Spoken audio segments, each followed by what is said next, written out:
Thôi ngủ nghe chưa bộ.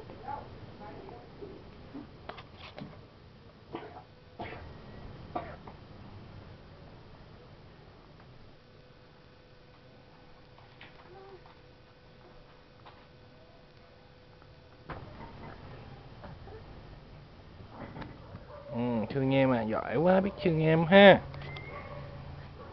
Không có cạnh anh mà. Ừ.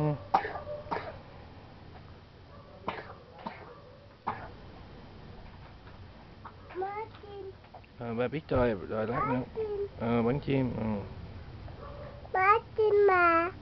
Bắn chim hả? Đợi ba xíu rồi mới bắn chim chứ. Bắn chim. Rồi lát nữa ba mở bắn chim cho. Bắn chim. Ăn kẹo gì? Bắn chim. Bắn chim thôi hả? Rồi. Em bảo ngủ này thì chắc nha. Ta nha.